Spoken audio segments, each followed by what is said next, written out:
A'udzu billahi minasyaitonir rajim. Bismillahirrahmanirrahim. Assalamualaikum warahmatullahi wabarakatuh. Alhamdulillahi rabbil alamin. Wassalatu wassalamu ala asrafil anbiya'i wal mursalin wa ala alihi wa sahbihi ajma'in. Tiada kata yang pantas yang kita ucapkan pada pagi yang berbahagia ini melainkan ungkapan rasa syukur kepada Allah Tabaraka wa Ta'ala, yang mana sampai saat ini Allah masih senantiasa melimpahkan, mencurahkan begitu banyak nikmat kepada diri kita, yang mana Allah sampaikan, apabila kalian jadikan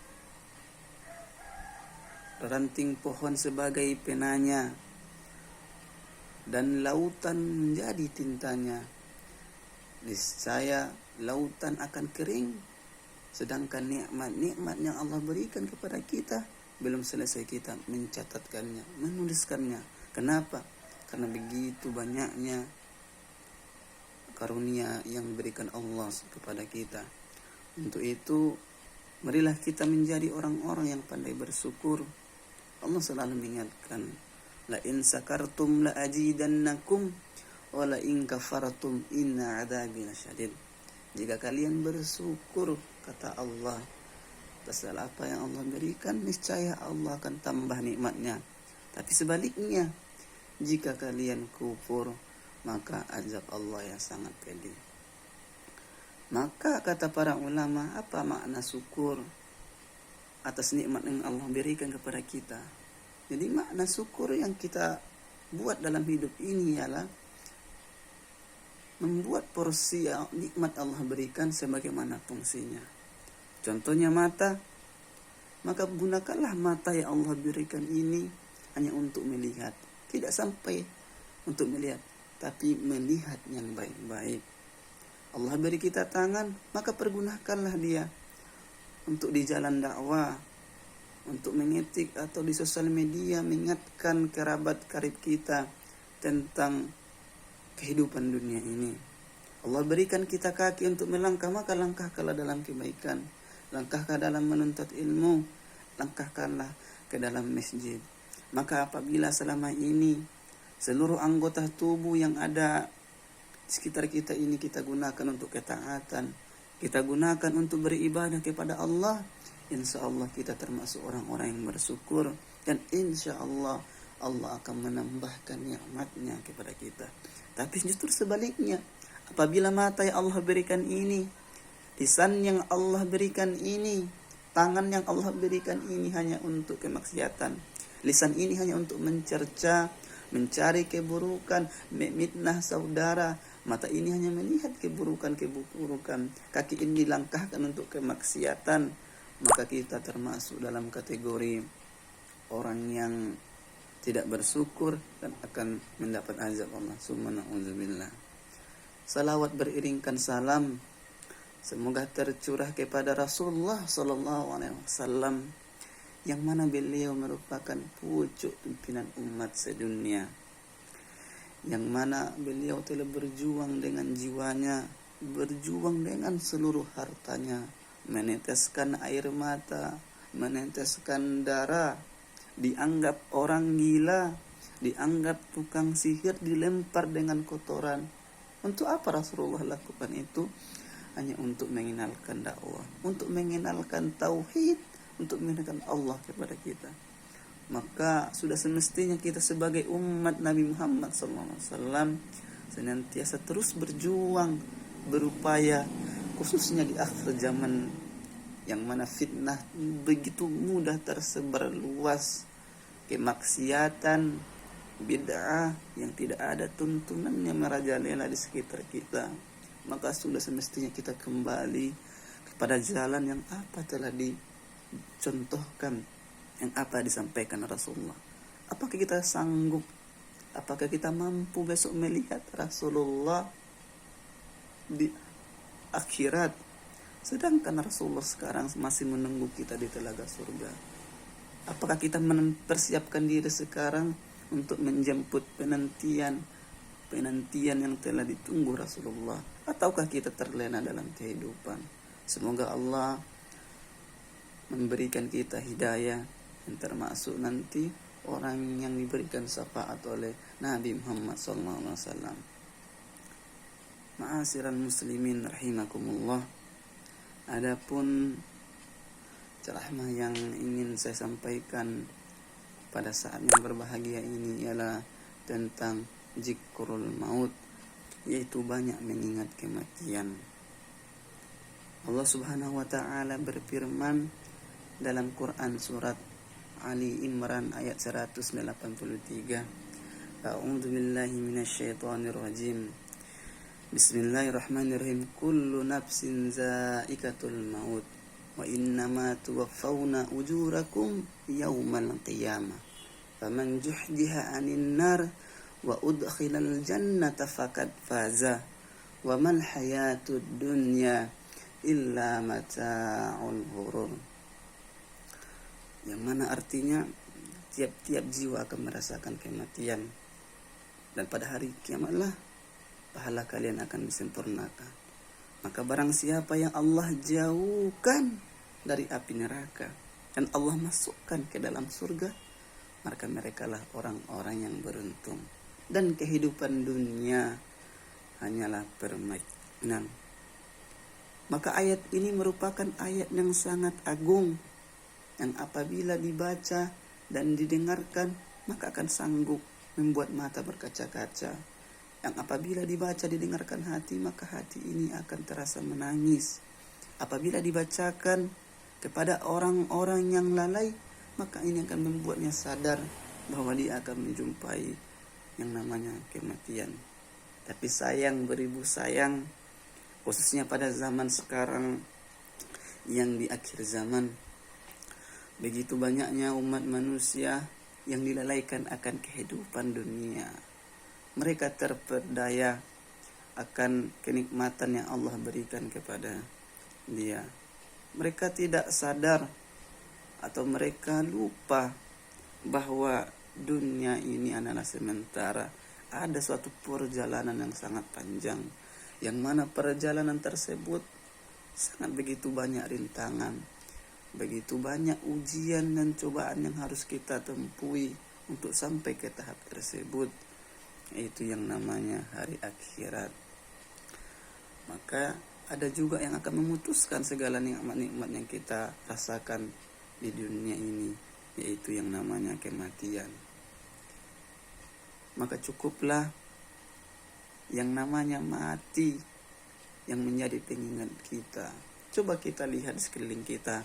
Mungkin saat ini kita mendengar di toa masjid, Inna lillahi wa inna ilaihi raji'un, telah berpulang ke rahmatullah si fulan, telah berpulang ke rahmatullah si fulan. Mungkin sekarang kita mendengarkan orang-orang yang panggilan, tapi yakin dan percayalah, suatu saat, lambat atau cepat, suka tidak suka, mau tidak mau, bahwa akan nama kita yang akan dipanggil.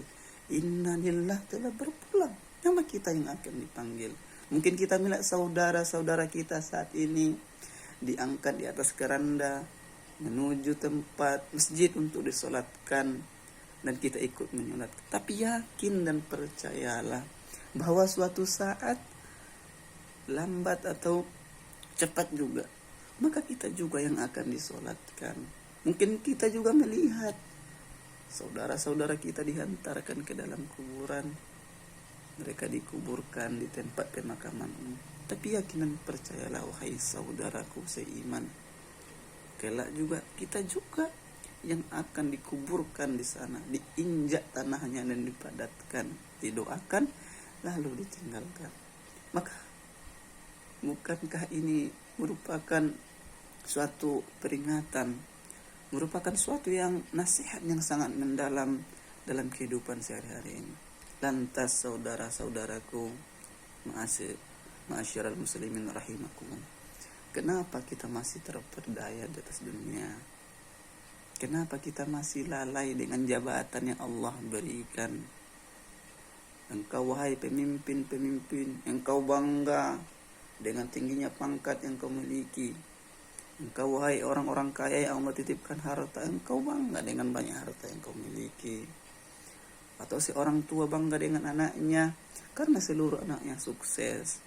Anak saya S1, yang nomor 2 S2, yang nomor 3 juga menjadi dosen, bangga.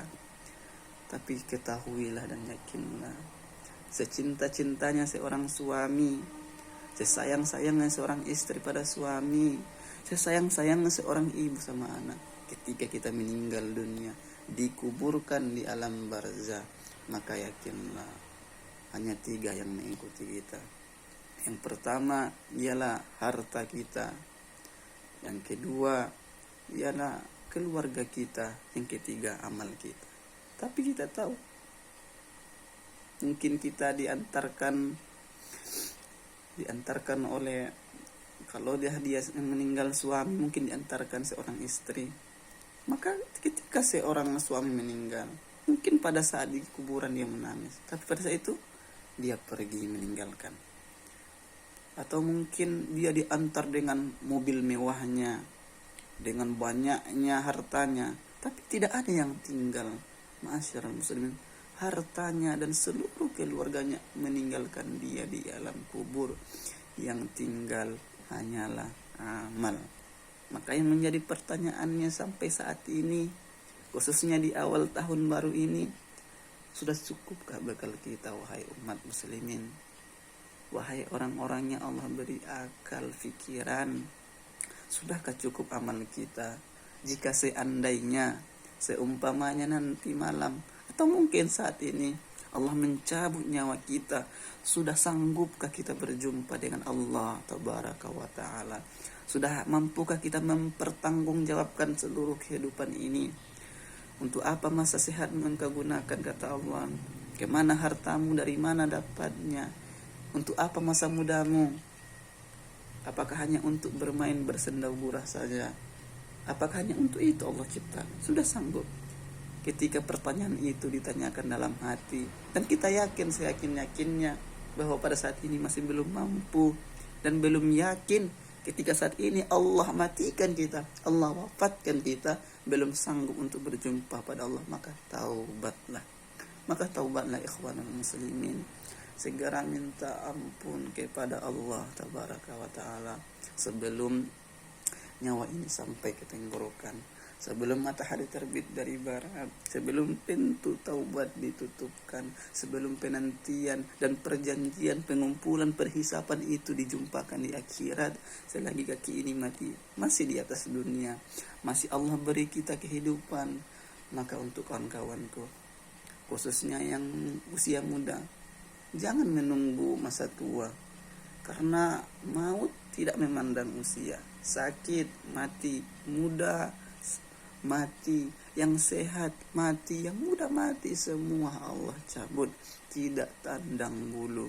Maka teruslah selalu introspeksi diri, teruslah selalu mempersiapkan diri untuk menghadapi yang namanya kematian. Teruslah memperbanyak, membersihkan jiwa, memperbanyak amalnya. Maka ketika ada panggilan tua masjid, hayya 'alas shalah, marilah menuju salat, hayya 'alal falah, marilah menuju ke, segera engkau seru, segeralah engkau datang kepada panggilan. Sudah berapa banyak salat subuh yang engkau lalaikan? Jika muazin menyampaikan salat itu lebih baik daripada tidur, tapi kita memilih menarik selimut, masih melanjutkan tidur kita. Sudah berapa banyak tausiah kajian yang kita dengarkan, apakah telah merubah hati ini? Sudah berapa usia yang Allah berikan pada kita saat ini? 10 tahun, 20 tahun, 30 tahun, atau 40 tahun? Apakah itu masih belum mampu merubah diri kita? Sudah berapa Jumat yang kita lalui? Sudah berapa Ramadan yang telah kita lewati? Sudah berapa hari raya yang telah ikuti? Apakah masih belum mampu menyadarkan kita? Mau berapa umur lagi? Mau berapa usia lagi yang harus Allah tambah agar kita taubat, agar kita kembali kepada jalannya? Yakin dan percayalah, wal akhiratu khairu wa abqa, bahwa kehidupan akhirat itu lebih baik kehidupan akhirat. Allah janjikan surga, Masya Allah begitu indah.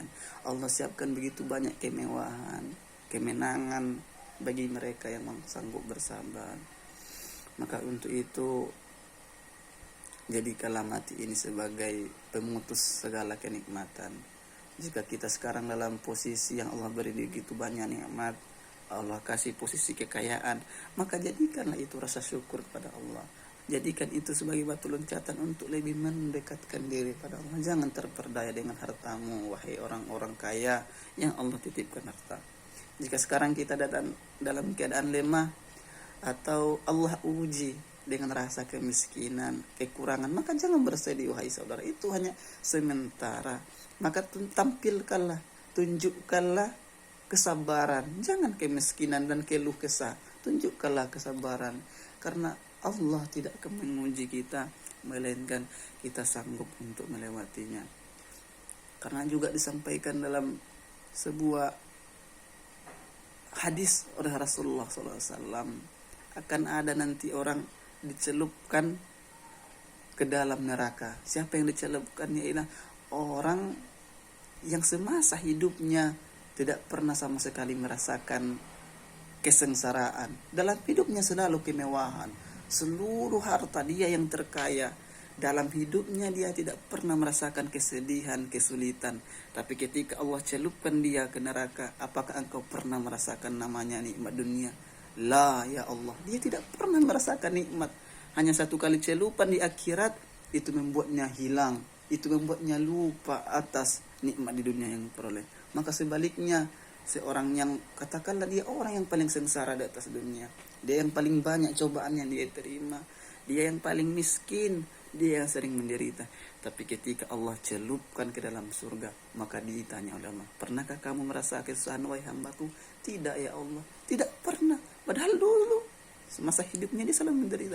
Tapi satu tetes kenikmatan di surga melupakan semua kesusahan. Satu tetes atau celupan di neraka melupakan kenikmatan. Maka itulah penantian yang akan kita terima.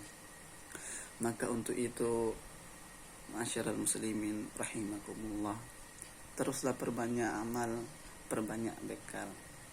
Karena hakikatnya apapun yang kita miliki pada saat ini, ilmu yang sangat tinggi, SPD, MPD atau profesor, yakin dan ketahuilah itu akan engkau tinggalkan. Atau istri yang cantik yang engkau miliki, mobil mewah, rumah yang sangat mahal, atau namamu populer selalu sebutkan dalam media. Jika engkau turun dari mobil dikambangkan karpet merah, engkau dipuja dan dibanggakan, sadarlah itu hanya ujian, bahwa akan ada yang namanya kematian yang akan menjemputmu, yang akan mengakhiri semua kenikmatan yang engkau rasakan. Maka sudah semestinya, khususnya kita umat Islam, menyadari, coba kita renungi, mana orang-orang dulu yang kaya, mana orang-orang dulu presiden, mana mereka dulu orang-orang populer, atau Michael Jackson, atau siapa orang terkaya, mana mereka? Mana? Hanya tinggal nama. Apakah kita akan sampai kekayaan mereka? Tidak. Kita tidak akan pernah sampai kekayaan mereka. Yang semuanya tinggal. Yang dulu-dulu mereka yang sangat kaya mana? Korun yang sampai sekarang hartanya masih banyak. Firaun yang jabatannya sangat tinggi sampai dia menganggap dirinya Tuhan, mana mereka? Allah matikan, Allah wafatkan mereka, Allah hinakan. Kenapa Allah hinakan? Karena mereka lalai, karena mereka bangga dengan nikmat dunia. Maka untuk itu persiapkanlah, wahai orang-orang yang masih ada keimanan dalam hatinya, ketuklah hati ini, astagfirullah, taubat kepada Allah. Sungguhnya begitu banyak kesalahan, begitu sering kemaksiatan yang kita lakukan, atau masih lalai kita dahulu. Maka segeralah, wasari'u ila maghfirah, segeralah kita menuju ampunan Allah. Segeralah, jangan berlama-lama, karena begitu banyak pun kesalahan dan kelalaian. Kita percayalah, lebih luas dan besar juga rahmat dan kasih Allah kepada kita. Maka mungkin hanya ini yang dapat disampaikan. Ini hanyalah sebagai pengingat kepada diri saya sendiri, karena begitu lalainya akan dunia. Saya yakin bahwa apa yang saya usahakan saat ini atau doktor gelar saya itu akan saya tinggalkan gitu. Rumah yang saya bangun mungkin nantinya adanya, yang saya berpuluh-puluh tahun kita bangun rumah, suka tidak suka, ada rumah yang tidak pernah kita pedulikan, ada rumah yang jarang kita lihat. Apa itu rumah yang jarang kita lihat dan kita pedulikan? Yaitu liang lahat. Itu rumah tempat kita. Walaupun kita tidak pernah mempedulikannya, tapi mau tidak mau kita akan dimasukkan ke dalam sana. Maka untuk itu sadarlah, dan minta ampunlah kepada Allah Subhanahu wa Ta'ala. Mungkin hanya ini yang dapat saya sampaikan. Mungkin begitu banyak kesalahan, saya mohon maaf, dan kepada Allah saya mohon ampun. Subhanakallah bihamdika, asyhadu an la ilaha illa anta, astaghfiruka wa atubu ilaik. Assalamualaikum warahmatullahi wabarakatuh.